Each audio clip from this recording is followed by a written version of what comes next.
This video we learn about the Nama basalis, which is nothing but the inferior view of skull. For our convenience, we divide the Nama basalis into three parts: anterior part extending up to the posterior limit of the heart palate, the middle part extending up to the anterior margin of foramen magnum. You can see foramen magnum. So the middle part extend up to the anterior part of or anterior margin of foramen magnum, and the posterior part comprises the remaining part of Nama basalis. And first we will describe about the anterior part of Nama basalis. The anterior part comprises alveolar arch and the heart palate.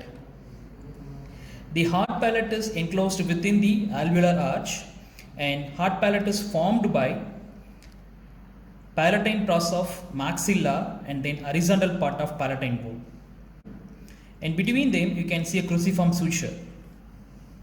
The posterior free margin of heart palate forms a crescentic margin, and it shows an elevation along this posterior free margin, and that is called as palatine crest.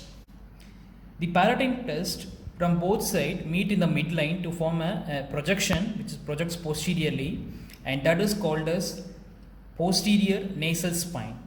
The posterior nasal spine, it gives attachment to musculus uvulus on either side. The palatine crest, it gives attachment to tensor valeae palatae in the form of palatine aponeurosis. Just lateral to the posterior free margin of heart palate, you can see a foramen, and that is called as greater palatine foramen. Greater palatine foramen conveys the greater palatine vessels and nerves. Behind the greater palatine foramen, you can see the pyramidal process of palatine bone, which shows some 2 or 3 minor foramina, and they are named as lesser palatine foramen. And these lesser palatine foramina, they convey the lesser palatine vessels and nerves. And in the anterior part of heart palate, you can see a conical depression, and that is called as incisive fossa. The lateral wall of incisive fossa shows foramen, and they are named as lateral incisive foramen. And the lateral incisive foramen, it conveys long palatine nerve and greater palatine vessels. Then coming for the alveolar arch. The alveolar arch is formed by the alveolar process of maxilla and bears the socket for the teeth of the upper jaw.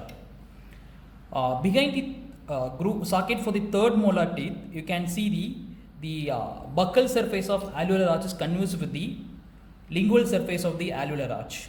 At this continuity, or at behind the socket for third molar teeth, you can see a rough area in the posterior part of alveolar arch, and that is named as maxillary tuberosity.